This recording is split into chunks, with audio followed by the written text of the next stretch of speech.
Well, we're in preparation for Central Australia. You wouldn't believe it, would you? Well, you know, we hear that during winter, spring times, the evenings can get below zero. So we thought we'll just try it out.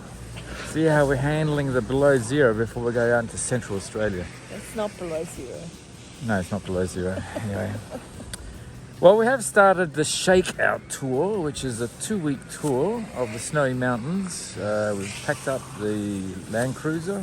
Okay, so a bit of entertainment, R&R, out here in the ski slopes in the Snowy Mountains before we head back to Sydney and then head bush into Central Australia. So in this video, I'll just go through some of the prep we've done, as well as maybe a bit of a review of the camera gear that I'm planning to take.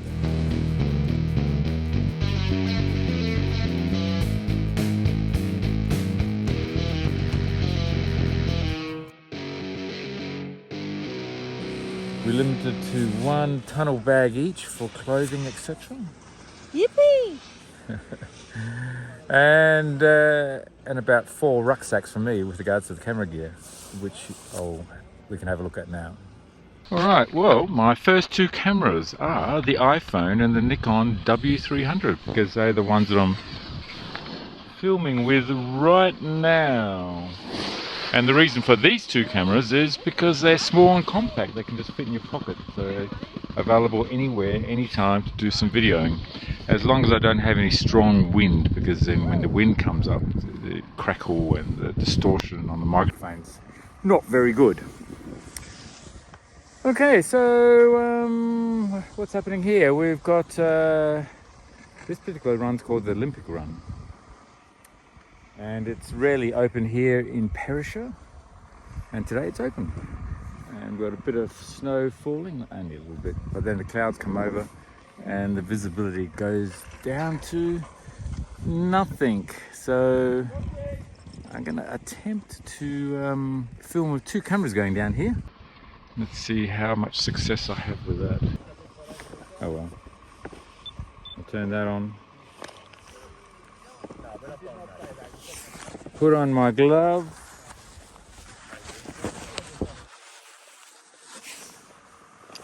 Grab my stocks and start spinning.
How successful that was, well, we're about to review, I suppose.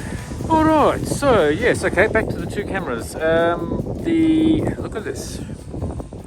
I've, you notice there's a bunch of buttons here, and there's 4 buttons around the edge there. And there's no symbols on there at all. That's because I've worn all the symbols off. They seem to react with sunscreen, where I've used this camera is out on the beach and out in the outback, so I've used sunscreen on my hands, and it's worn off completely, so you have to remember what those different function buttons do. So that's a downfall of this particular camera, but otherwise all the other buttons are easy to use, and it's easy and very practical. It doesn't shoot RAW, so I tend to just shoot the W300 for video and for JPEG shots. JPEG shots are pretty good. The good thing about the JPEG is that you got close-up on here, so you can get really close to things like here and take the shot of the phone. And great thing about the iPhone, it's got the 3 lenses, so equivalent to about 16mm, really wide angle, about 26 or 28 thereabouts is a normal camera, and then the telephoto is about 65mm, so it gives you a full range of type of shots you can do.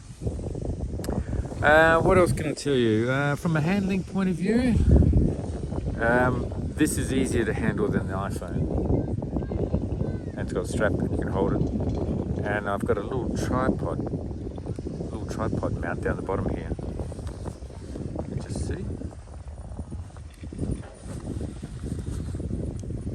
Manfrotto. And then you can rest that on anything. Like my helmet. See? You can rest on my helmet. Well, can't ski like that. So, okay, so these are the two main, two action convenient cameras, I suppose you call them. And but there's a lot more camera gear I'll be taking, which I'll tell you about now. Okay, well, continuing on. So what else do I have? So I've got the iPhone, the action camera, which was a W300. I've got 3 GoPros coming with me. I've got the 7, the 9, and the 10.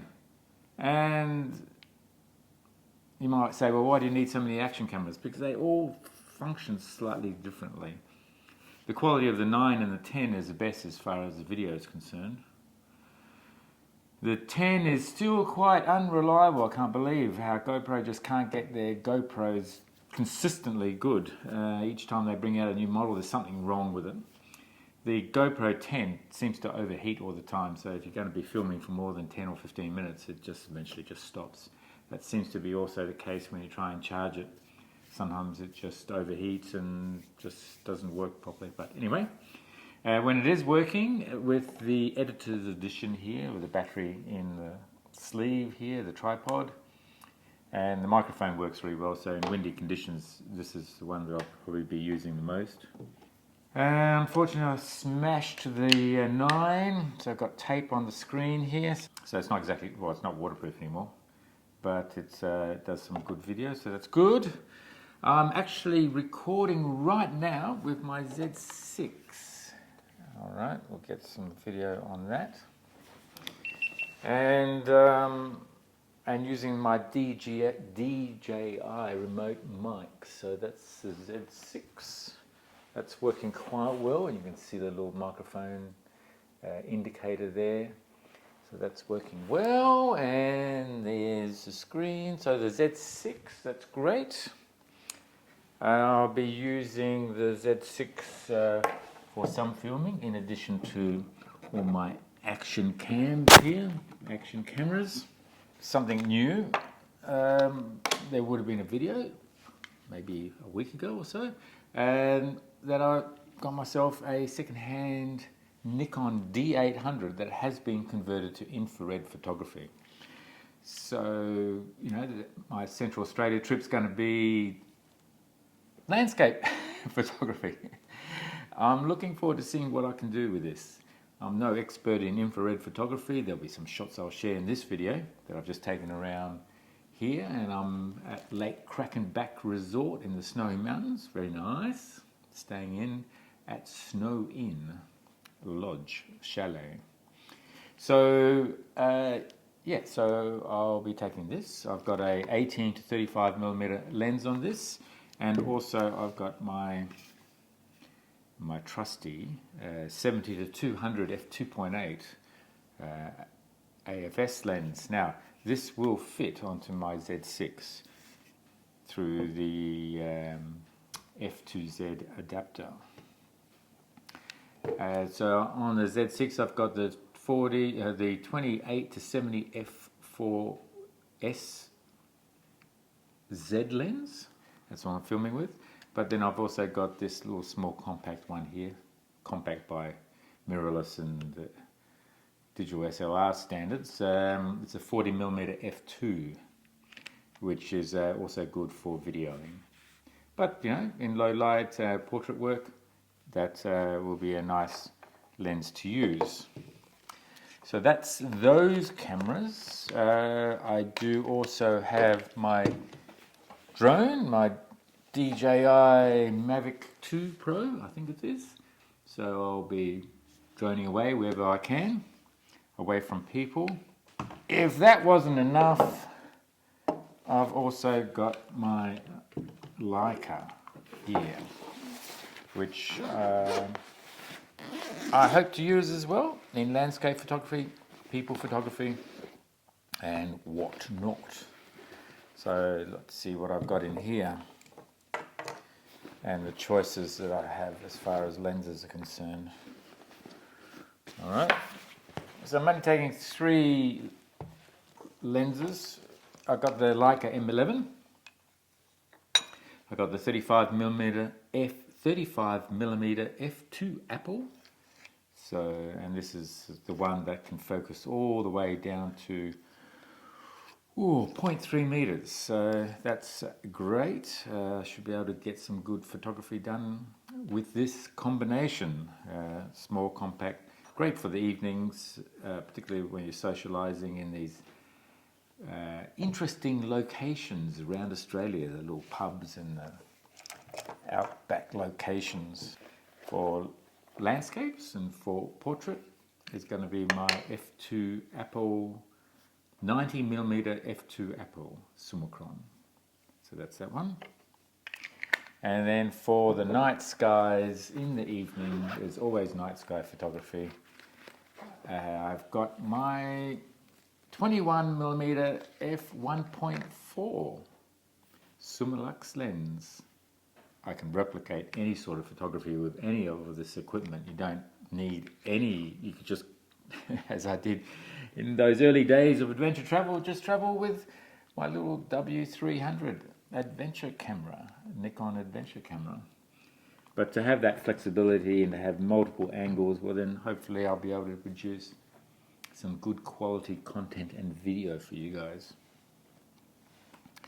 So that's the equipment, and I've got a 3 or 4. I've got 4 little backpacks. I'm using quite a bit of Peak Design gear these days, which works really well. It's really tough, waterproof, and really well designed. So depending on the bag, you can get access to whatever you need. Tripod, so the Z6 is on the Peak Design tripod right now. So that works really well. Everything gets packed away in the back seat of the Troopy. Okay, like most things in life, you just have to organize yourself so that you don't get out of whack with whatever you're doing. So I hope to get some good imagery, some good photography, and I hope you enjoy it, is the long and short of it. So that's a quick intro to all the gear, the camera gear that I'm taking for this trip coming up, which will be starting in about a week's time. I'll be here in Snow Mountain just doing a bit of skiing and getting excited about the Central Australia trip. So I hope you're going to be joining me on that, or get as many videos out during that trip as possible. If it's the first time to my channel and you haven't already subscribed, then do subscribe. Press notifications, you'll be notified when the next video is out. And if you liked the content, then give it a thumbs up. That's how you support the channel. The more you support the channel, the more I will create content for you guys. So it's a two-way street. I value you I guess as much as you value the content as well. So thank you very much. I look forward to seeing you on the next video. Thanks again for watching. Cheers. Bye.